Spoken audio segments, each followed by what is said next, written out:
Il y a plus de 2000 ans, c'est sans doute ici que se trouvait le plus important centre culturel du monde. C'est ici, autrefois, que les hommes découvraient la dimension de l'univers et le nombre des étoiles.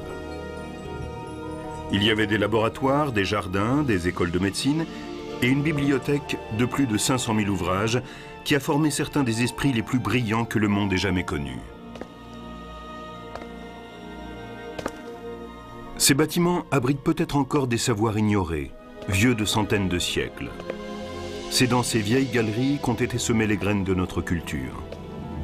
Mais ce qui est le plus surprenant, c'est qu'elle a été en activité durant plus de 6 siècles. Or, c'est tout ce qu'il en reste aujourd'hui.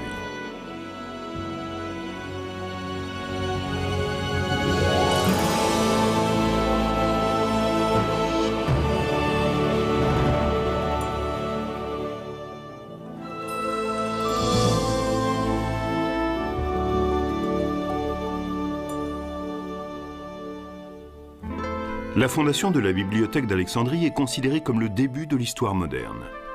Plus qu'une simple bibliothèque, c'était le premier centre de recherche au monde. Pendant des siècles, Alexandrie invita les sommités du monde entier à étudier chez elle. Les chercheurs qui y résidaient pouvaient alors vivre, manger, apprendre et travailler avec ces invités qui leur apportaient de nouvelles informations.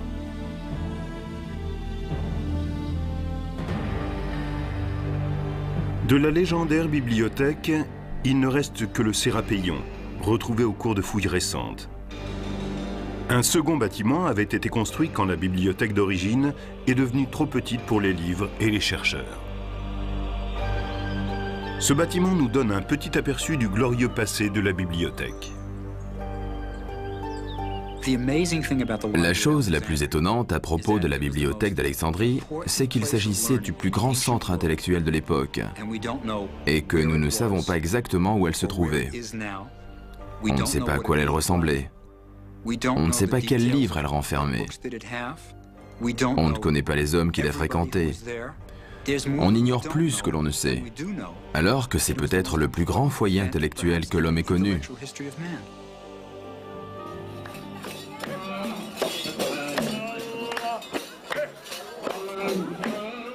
Plus de 3 millions de personnes vivent aujourd'hui à Alexandrie. Les vieilles rues sont pleines de boutiques et de logements construits le long des anciennes ruines.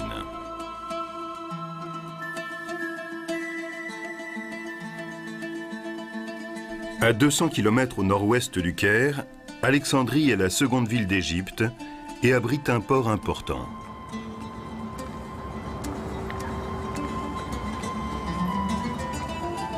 Au IVe siècle avant Jésus-Christ, c'est ce port, ouvert sur la mer et l'île de Pharos, qui attira Alexandre le Grand.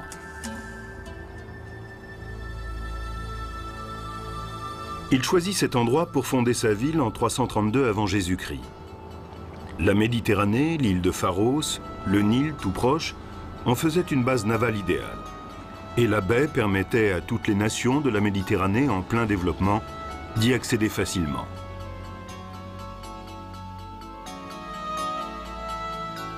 Les échanges commerciaux et culturels pouvaient s'y développer. Alexandrie était idéalement située pour devenir un grand centre intellectuel et économique. Que prévoyait Alexandre quand il regardait cette baie où il allait établir une ville à son nom? Pourquoi ce guerrier désirait-il fonder une bibliothèque?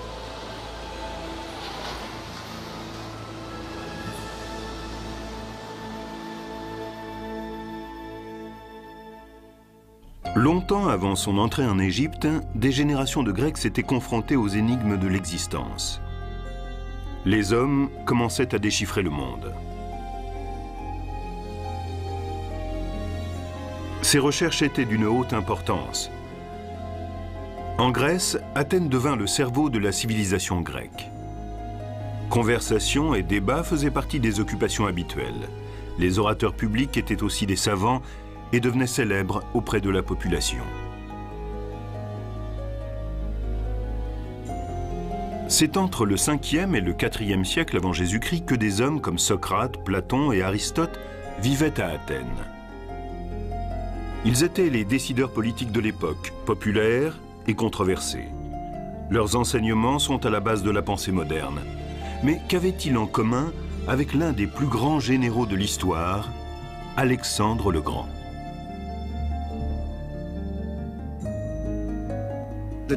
On dit qu'Alexandre était l'élève d'Aristote, qui était l'élève de Platon, qui lui-même était celui de Socrate. Platon et Socrate pensaient que les sens étaient trompeurs, qu'on ne pouvait croire ce qu'on voyait. Ils croyaient en une vérité éternelle, connue seulement de l'esprit et non des sens.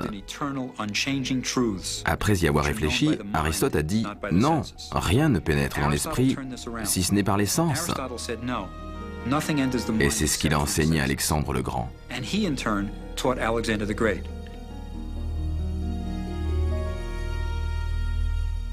Alexandre est le fils du roi de Macédoine, un État qui prend de plus en plus d'importance dans le monde grec.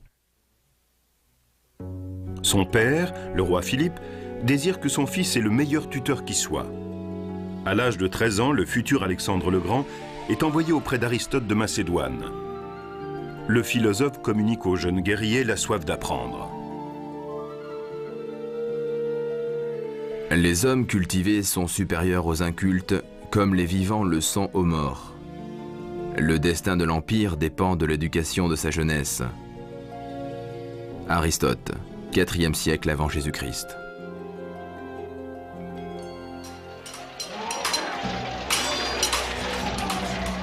Pour Alexandre, la connaissance est un outil de pouvoir. Pendant qu'il mène ses conquêtes, il porte sur lui une copie de l'Iliade d'Homère.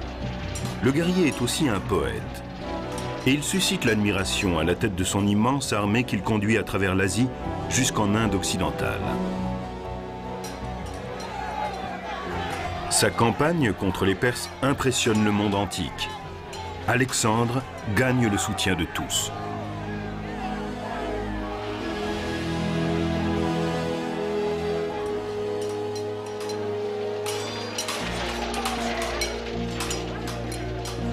En 332 avant Jésus-Christ, il traverse l'Égypte.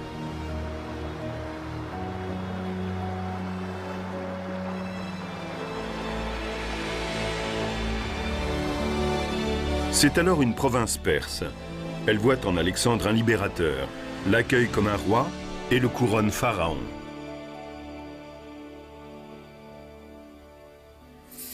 Depuis 300 ans, l'Égypte est dirigée par les pharaons, qui sont les égaux des dieux.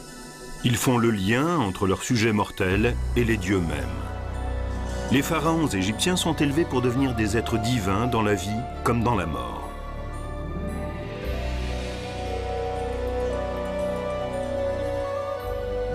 Mais Alexandre est grec et non égyptien. Il n'est pas sûr de connaître une vie après la mort. Comment trouver l'immortalité ?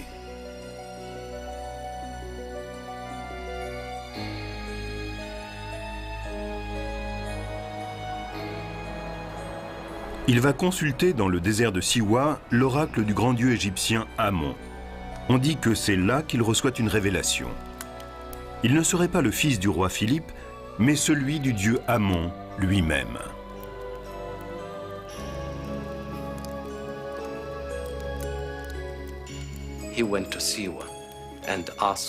Il est allé à Siwa et a demandé à l'oracle si c'était vrai.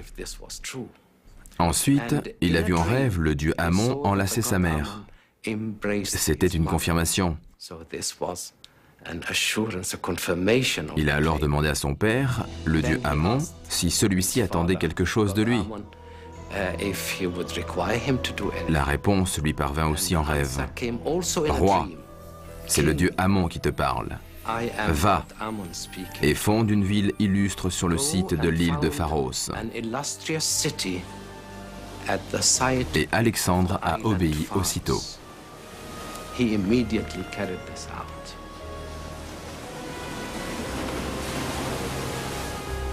Dans le rêve d'Alexandre, le dieu Amon enlaçait sa mère.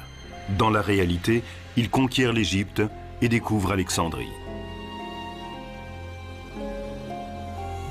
En 332 avant Jésus-Christ, il décide que sa ville doit être la capitale mondiale du savoir, un pôle culturel qui attirera les talents de partout.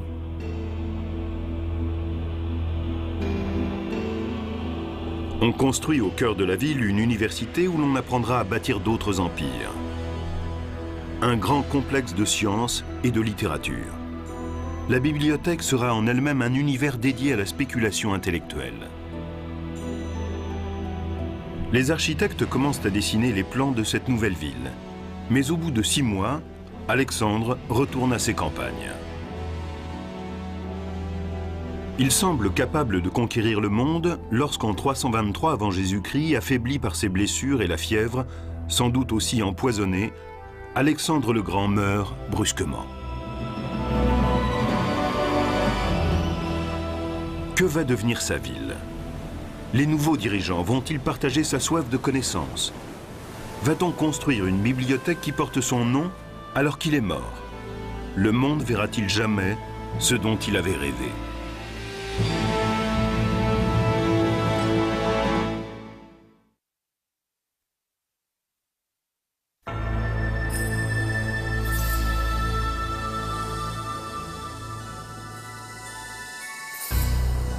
Avec la fondation d'Alexandrie, une ère de grandeur commence pour l'histoire grecque. On est à l'aube d'un nouveau mode de pensée.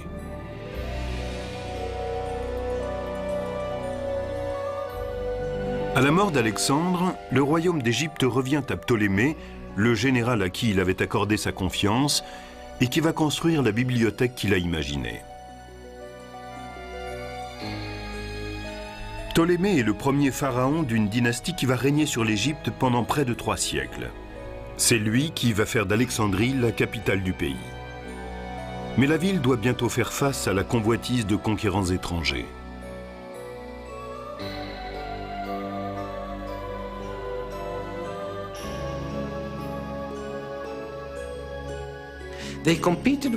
Ils étaient rivaux dans les domaines du pouvoir, de la richesse et de la grandeur. Et également dans le domaine de la culture. Ptolémée ne voulait pas seulement que sa ville soit la capitale d'un pays puissant, mais aussi un centre de recherche, de connaissances et d'études.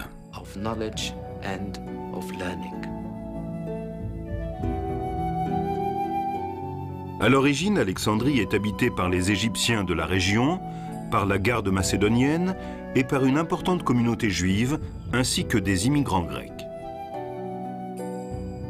Grâce à Ptolémée, Alexandrie attire tout de suite les chercheurs importants du monde grec.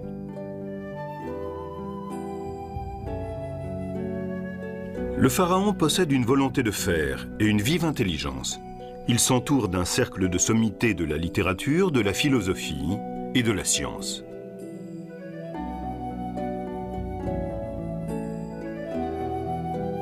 L'architecte Démétrios de Phalère aide Ptolémée à tracer les plans du nouveau centre. Des briques, des temples en ruine et un sphinx délabré surmontent la seule partie restante de l'institution.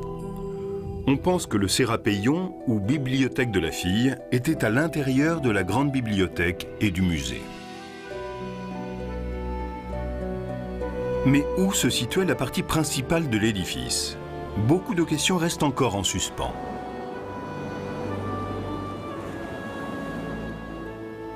On sait que la bibliothèque était située dans un endroit magnifique, mais personne ne sait où. On pense que c'était près de l'eau, ce qui permet de supposer qu'elle est maintenant sous l'eau. Nous ne savons pas non plus à quoi elle ressemblait.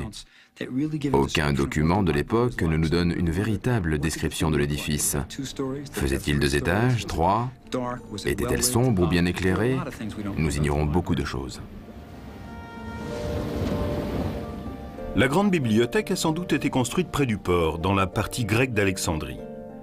On pense qu'elle était à l'intérieur ou près du palais, appelé le Bruchéum ou musée.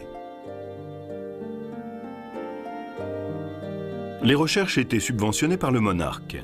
Les Ptolémées étaient à juste titre très fiers de leur bibliothèque. Les Ptolémées se sentaient dans l'obligation d'encourager le savoir, ce qui était assez exceptionnel et l'est encore de nos jours. Mais ils étaient surtout préoccupés par leur pouvoir, la pérennité de la dynastie et les problèmes de l'Égypte. C'est énorme. Ptolémée collectionnait les livres, comme souvent l'élite grecque. Il en rassemble autant qu'il peut pour la bibliothèque. Les visiteurs arrivent avec leur version de textes anciens célèbres. On envoie des émissaires à l'étranger pour rapporter de nouvelles œuvres. Des manuscrits font parfois partie de donations. La bibliothèque d'Aristote, par exemple, a été léguée à celle d'Alexandrie.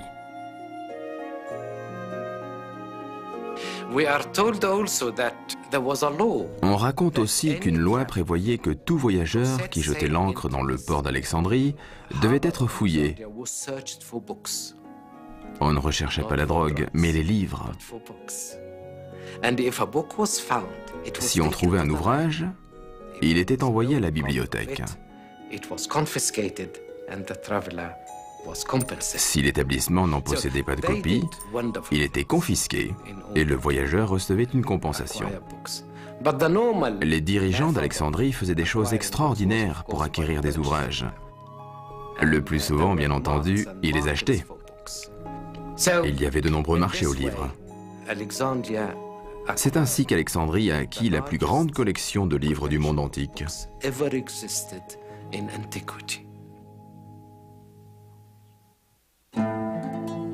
Combien y avait-il de rouleaux dans les bibliothèques d'Alexandrie? Ptolémée voulait qu'on y trouve tous les ouvrages du monde grec, et même au-delà.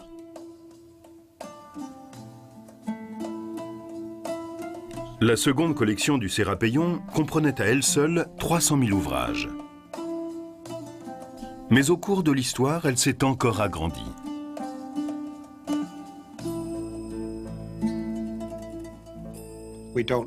On ne sait pas combien il y avait d'ouvrages. Les chercheurs autorisés parlent de 400 à 500 000, ce qui est un chiffre incroyablement élevé. Mais le comptage des livres est une science très inexacte. Ces innombrables manuscrits anciens ne sont pas simplement conservés. Ils sont utilisés par les érudits et servent de référence à de nouveaux chercheurs. Les livres les plus précieux sont recopiés par des scribes et troqués contre des ouvrages d'autres parties du monde. Beaucoup d'œuvres éternelles auraient été perdues si elles n'avaient pas été recopiées à Alexandrie.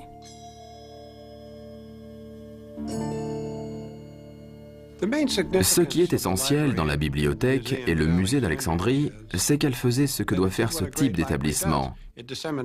Il diffuse le savoir. Quand on y entre et qu'on prend un livre, on effectue un acte culturel de base. C'est la fonction de toute bibliothèque. Chaque pièce est cataloguée, référencée et rangée. Les bibliothécaires doivent pouvoir les retrouver sans difficulté, et il arrive sans cesse de nouvelles œuvres. En même temps, les visiteurs aussi se font plus nombreux. Les chercheurs sont attirés par Alexandrie qui soutient sa réputation de centre d'études et de connaissances. L'anatomiste Hérophile crée une école de médecine interne à Bruchéum. Au départ, les médecins se servaient d'animaux pour leurs recherches. Mais bien avant de connaître l'anesthésie, il semble que des scientifiques opéraient directement sur des hommes vivants. Mais nous n'en avons aucune preuve. Nous savons juste qu'Hérophile est le premier à avoir pratiqué des recherches médicales sur des cadavres.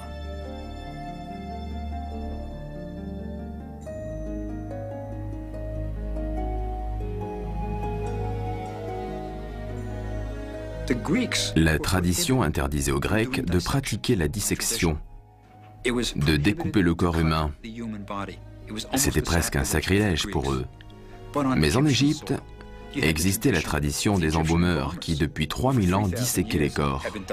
À Alexandrie, pour la première fois, des praticiens de l'école de médecine ont pu pratiquer sur des cadavres humains. En Grèce, à Athènes par exemple, des praticiens disaient « Je désire étudier à Alexandrie parce qu'on peut y pratiquer la dissection sur l'homme ». La bibliothèque d'Alexandrie jouissait de la plus grande liberté, surtout la faculté de médecine. C'était très important.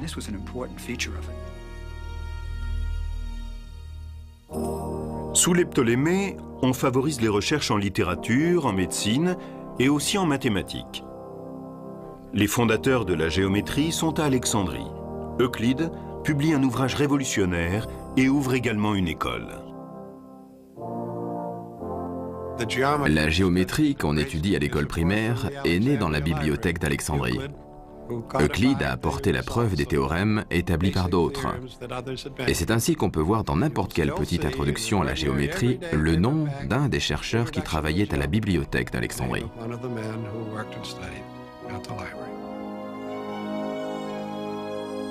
On sait peu de choses sur Euclide, mais il reste la légende. Quand le mathématicien présenta son travail à Ptolémée, le pharaon lui demanda s'il y avait un moyen plus facile de faire de la géométrie, et Euclide aurait répondu qu'il n'y en avait pas pour les rois.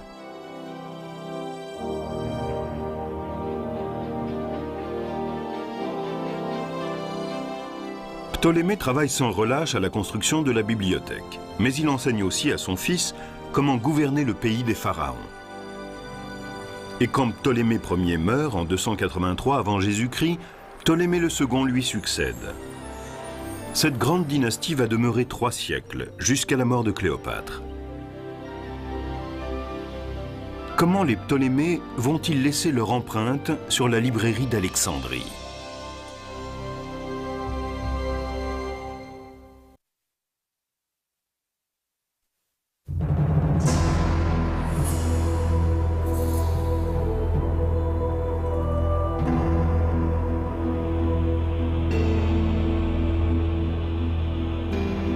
Ptolémée II accomplit le désir de son père et d'Alexandre le Grand. Il gouverne avec sa sœur et sous leur règne, la bibliothèque et le musée grandissent et prospèrent. C'est l'âge d'or d'Alexandrie.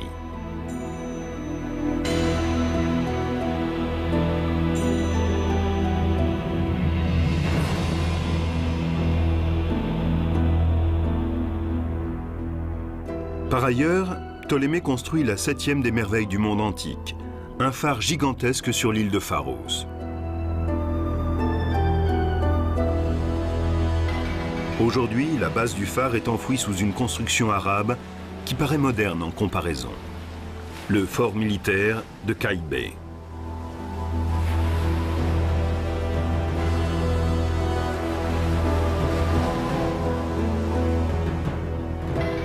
Mais sous les Ptolémées, les voyageurs qui arrivaient à Alexandrie pouvaient admirer le premier phare de l'histoire, une magnifique construction à 3 étages de 125 mètres de haut. Il fallait beaucoup d'énergie pour faire brûler le phare. On brûlait sans doute des excréments d'animaux pour envoyer un puissant signal lumineux de bienvenue aux visiteurs du monde entier.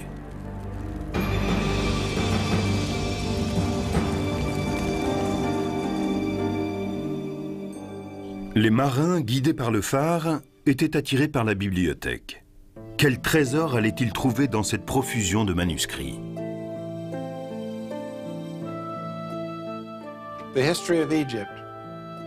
Les ouvrages d'histoire égyptienne étaient typiquement le genre de choses qu'on trouvait dans la bibliothèque.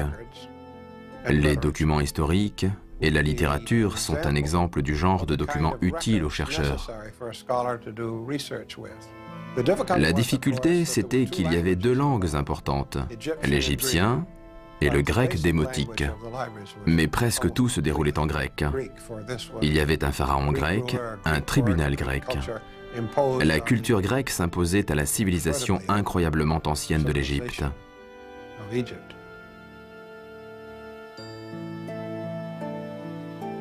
La bibliothèque abrite tous les genres de littérature. Les philosophes grecs y sont tous représentés. On y trouve par exemple les écrits de Diogène.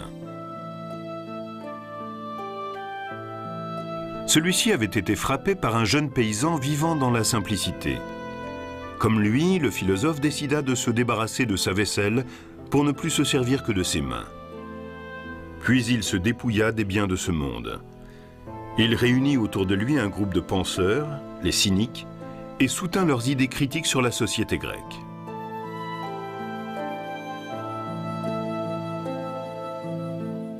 Diogène croyait qu'on ne pouvait avoir confiance en personne. Sa vie n'aura été qu'une longue recherche de l'honnêteté. Il parcourait les rues en plein jour avec une lanterne pour montrer son point de vue cynique.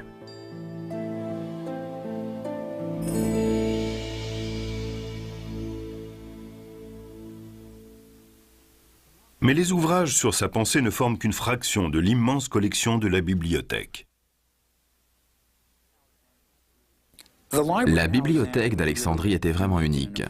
Elle était très éclectique. Il voulait tout avoir. Il ne rassemblait pas que les œuvres de la culture grecque. Il voulait avoir les textes babyloniens, les textes turcs, tout ce qui existait. Il voulait avoir la Bible des Hébreux. Quelles parties de la Bible ont été écrites à Alexandrie? D'après la légende, les premières traductions grecques de l'Ancien Testament y ont été établies sous le règne de Ptolémée le Second. Il aurait demandé à 70 érudits juifs de la traduire et d'en établir plusieurs copies.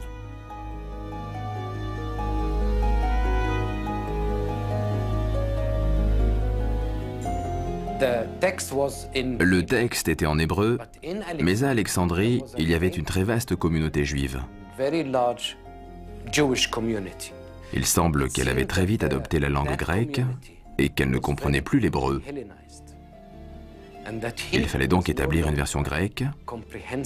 C'est ce qui a été fait à Alexandrie.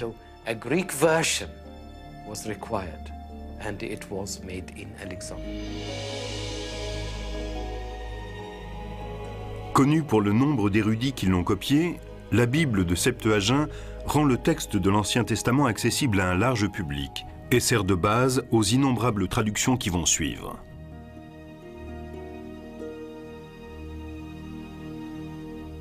Tous les ouvrages sont écrits sur des rouleaux de papyrus. Le mot papier vient du papyrus égyptien avec lesquels on fabrique les rouleaux. Ce roseau, qui pousse sur les rives du Nil, est pressé à plat. Puis on fait sécher les feuilles constituées de plusieurs roseaux côte à côte. Et ensuite, on peut écrire dessus avec les ancêtres du stylo et de l'encre.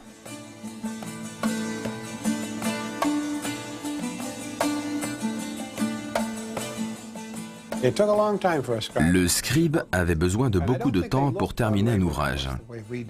Il ne voyait pas le travail comme nous. Nous deviendrions fous si nous devions copier à la main un livre.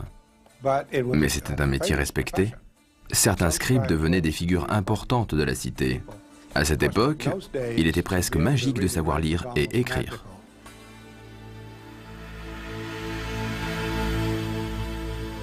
L'astrologie et l'astronomie sont très populaires durant toute l'existence de la bibliothèque d'Alexandrie. Dans l'Antiquité, beaucoup de gens croyaient en l'influence des étoiles et des planètes sur la vie quotidienne. On croyait qu'il y avait une correspondance entre ceux qui étaient en haut et ceux qui étaient en bas, que ce qui arrivait dans les cieux influençait ce qui était sur Terre. L'astrologie était une partie de l'astronomie. Les astronomes étaient des astrologues et vice-versa. Pour prédire ce qui allait arriver sur Terre, il fallait observer précisément ce qui se passait là-haut. Aristarque est le premier à imaginer que la Terre tourne autour d'un soleil, lui immobile. Près de 100 ans plus tard, un autre savant établit une carte qui comporte 1000 étoiles. Il réussit même à évaluer la longueur de l'année solaire à 7 minutes près. La bibliothèque devait sans doute être un endroit passionnant. Dans cet endroit, avec une bourse du gouvernement, vous pouviez faire ce que vous vouliez et être soutenu. Il y avait dans l'air l'envie d'étudier tous les phénomènes et de mettre tout ça ensemble pour comprendre les mystères de l'univers.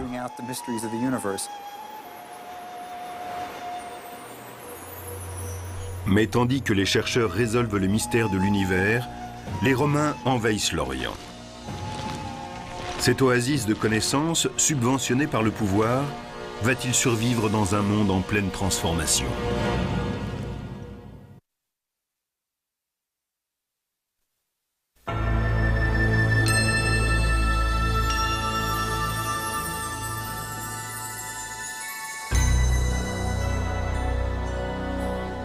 En 246 avant Jésus-Christ, un nouveau Ptolémée devient pharaon.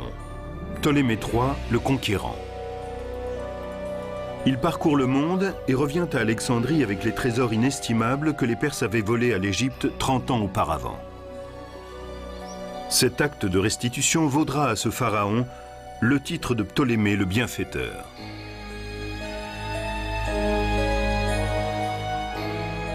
Sous son règne, la tradition continue avec une autre génération. Vers 235 avant Jésus-Christ, c'est Ératosthène qui remplit la fonction de directeur de la bibliothèque. Comme ses prédécesseurs, cet érudit influent est aussi le tuteur de la famille royale.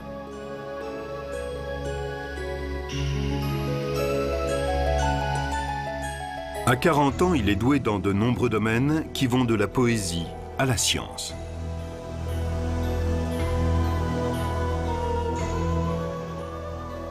Ératosthène est le premier à concevoir la circonférence de la Terre. Certes, comme on nous l'a appris à l'école, Christophe Colomb a prouvé le premier que la Terre était ronde, mais les érudits grecs le savaient bien avant lui. Socrate, dans un de ses dialogues, dit « Quand nous décrivons la Terre, nous savons que c'est une sphère suspendue dans les cieux. » Donc, il savait que la Terre était ronde. La question était, quelle dimension fait-elle ?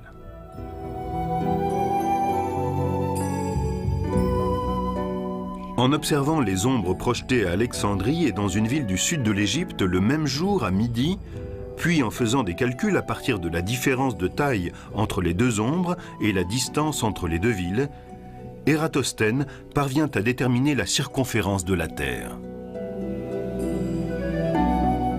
Il affirme qu'elle est d'environ 39 375 km.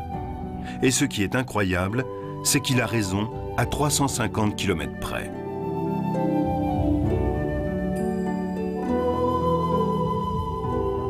Un de ses contemporains, Archimède, vient en visite à Alexandrie.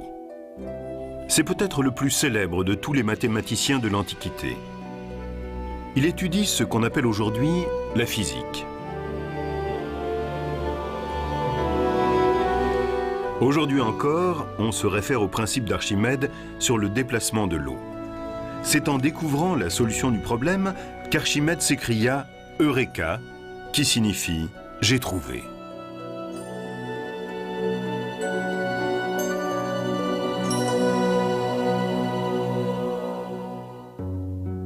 Archimède quitte Alexandrie et regagne sa patrie Syracuse, en Sicile, où il continue ses recherches. Mais il est tué par des soldats romains venus s'emparer de la ville en 212 avant Jésus-Christ. On raconte qu'au moment de sa mort, il était en train de résoudre un problème mathématique.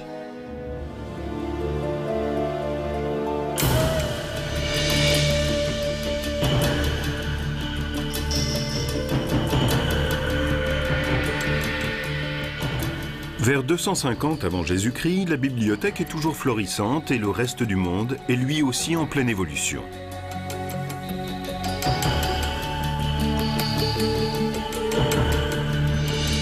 Au milieu du IIIe siècle avant Jésus-Christ, le calendrier maya est établi dans la région du Yucatan, au Mexique. Pendant ce temps, à Rome, le peuple assiste au premier combat de gladiateurs. Et à Rhodes, on construit une autre merveille, une statue de plus de 30 mètres de haut, le fameux colosse de Rhodes.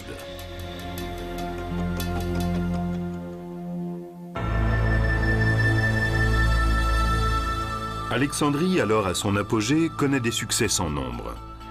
Mais avec le temps, l'éclat de la bibliothèque commence à pâlir. Le règne de Ptolémée IV marque le début du déclin de la dynastie et de la bibliothèque.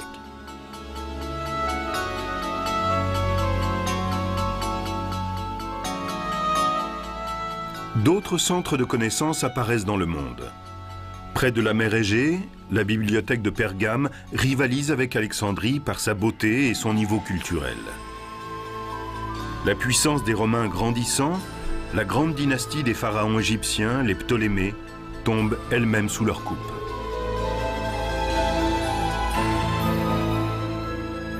En 48 avant Jésus-Christ, le général romain Jules César débarque en Égypte.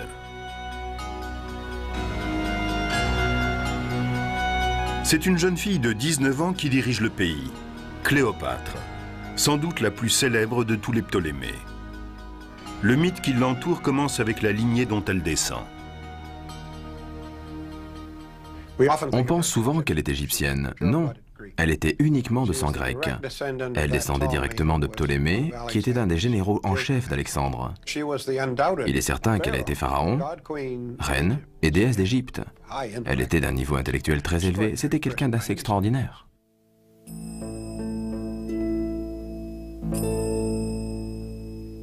Cléopâtre affronte sans crainte Jules César, bien qu'il soit venu conquérir l'Égypte. La jeune reine veut posséder le cœur de César. On raconte que, lors de leur première rencontre, elle serait apparue nue devant lui, désarmant ainsi le général romain par sa beauté et aussi par son intelligence politique. Car au-delà de sa séduction naturelle, Cléopâtre possédait de grands talents militaires et une vive intelligence.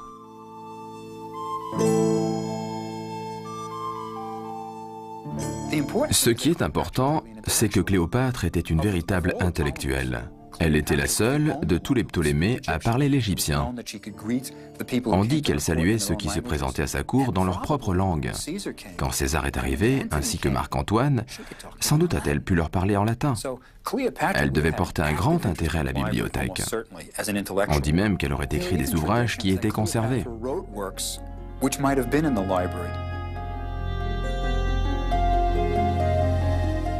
C'est au cours du règne de Cléopâtre que débute la destruction de la grande bibliothèque d'Alexandrie. Cléopâtre se bat contre son frère pour gouverner seule l'Égypte. César prend son parti et se retrouve mêlé à la guerre civile qui sévit à Alexandrie.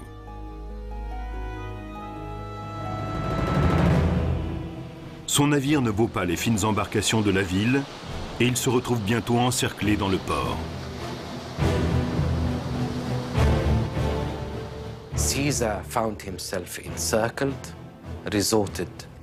César s'est retrouvé encerclé. Alors il a mis le feu aux bateaux ennemis. Le feu a détruit les navires qui étaient en mer et dans le port. Et c'est là que s'arrête le récit de César. Un siècle plus tard, nous avons plus de détails. Le feu ne s'est pas limité au bateau, mais s'est étendu aux quartiers proches du port.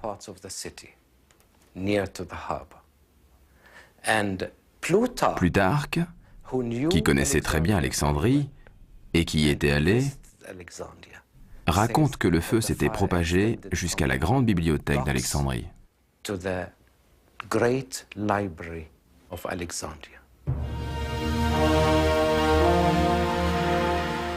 Selon Plutarque, la bibliothèque a été détruite accidentellement par le feu qui ravageait le port. Certains historiens modernes pensent que les réserves contenant une partie des ouvrages a été détruite. La bibliothèque a-t-elle pu renaître de ses cendres pour continuer sa tradition intellectuelle ?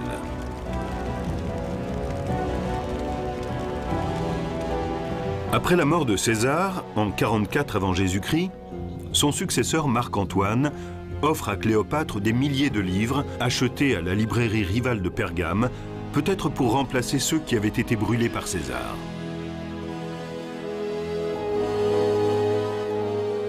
Marc-Antoine, comme César avant lui, prend le parti de Cléopâtre contre ses opposants. Mais en 31 avant Jésus-Christ, ils sont tous les deux défaits dans la bataille navale d'Actium. Marc-Antoine se suicide et sa maîtresse le suit très vite. Selon la légende, elle place contre sa poitrine un serpent qui la mord et elle succombe à son venin.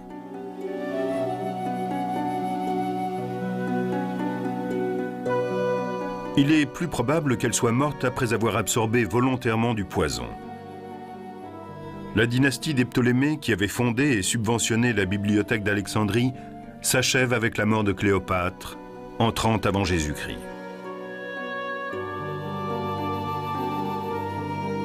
Si ce n'est ni la guerre civile, ni la fin de la dynastie des Ptolémées qui a détruit cette exceptionnelle bibliothèque, que s'est-il passé? Avec la fin du règne des Ptolémées en 30 avant Jésus-Christ, Alexandrie devient la capitale de la province romaine, établie par le neveu de Jules César, Auguste, le premier empereur romain.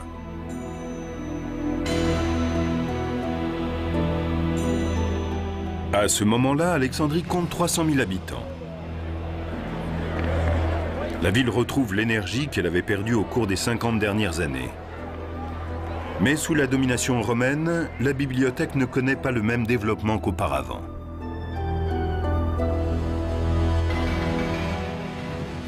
Les Romains avaient une conception du savoir différente de celle des Grecs. Ils ne s'y adonnaient pas pour la simple aventure intellectuelle, pour le plaisir d'apprendre ou de réfléchir. Les Romains, quand ils sont arrivés à Alexandrie, ont aimé l'esthétique. Ils ont aimé l'idée d'être momifiés, de devenir immortels. Mais subventionner la bibliothèque, c'était autre chose. Toutefois, la bibliothèque d'Alexandrie continue à produire des chercheurs. Claudius Ptolémée, un Romain d'ascendance grecque, est né vers la fin du 1er siècle après Jésus-Christ. Il fait ses études à la bibliothèque et au musée et publie des livres de géographie et de sciences. Il reprend les travaux d'Hipparque et publie des ouvrages sur ses recherches en astronomie et en astrologie. Il développe l'idée que la Terre est le centre du système solaire.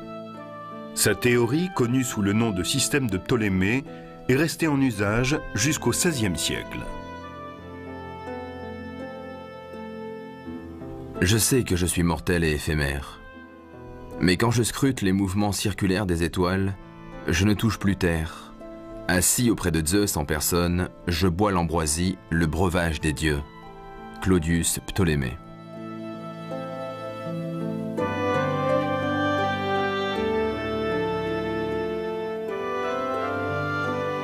Claudius Ptolémée vit une époque relativement paisible. Mais vers 200 après Jésus-Christ, Alexandrie doit faire face à une invasion étrangère et au pillage. Les grandes heures de gloire intellectuelle sont définitivement terminées.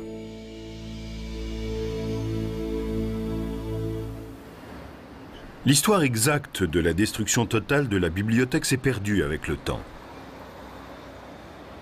Les documents nous proposent des versions différentes et sont en contradiction avec les historiens modernes. Le sujet reste controversé.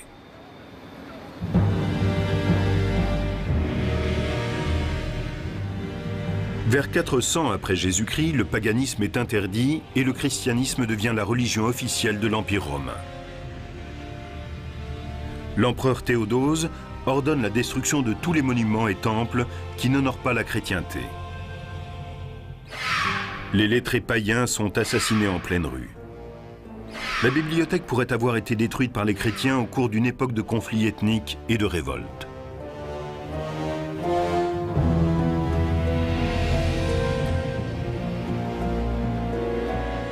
En 616 après Jésus-Christ, Alexandrie est vaincue et les Perses envahissent l'Égypte. Bientôt, ils arrivent au pays des pharaons, apportant avec eux l'islam. Est-ce à ce moment-là que la bibliothèque aurait été entièrement détruite?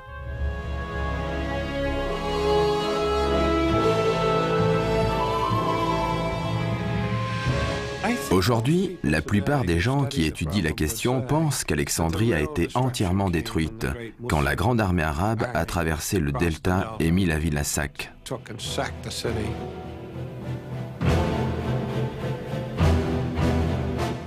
Alexandrie est encerclée par les Arabes. Ils décrètent que les livres qui ne sont pas en accord avec la foi islamique doivent être détruits, ceux qui sont inutiles également.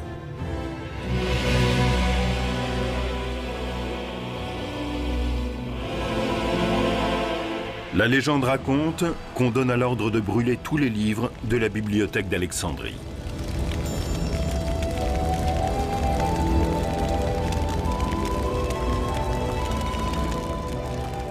Mais pour trouver la vérité, il faut sans doute rassembler toutes les histoires qui relatent le déclin et la destruction de la bibliothèque.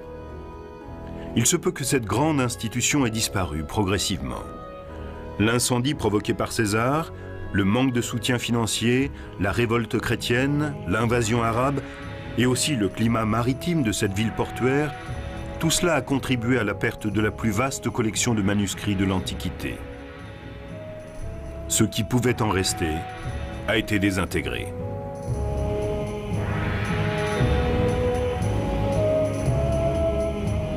Le plus important n'est sans doute pas la façon dont elle a disparu, mais le fait qu'elle ait existé. Ce qui est le plus extraordinaire, c'est que la bibliothèque d'Alexandrie ait pu exister que les Ptolémées aient décidé de subventionner ce groupe d'érudits qui ne servait en rien à l'économie grecque. Ils ne rapportaient pas d'argent, n'amélioraient pas le mode de vie des Ptolémées. Pourtant, ceux-ci ont continué à apporter leur soutien. Ils avaient le goût de la connaissance et ça, c'est merveilleux. Aujourd'hui, la bibliothèque du monde méditerranéen a été construite sur les ruines de la bibliothèque d'Alexandrie. Il y a 2000 ans, ici, des grands esprits venus de partout travaillaient ensemble à résoudre les mystères de leur époque. Alexandrie est également à l'origine de l'art moderne.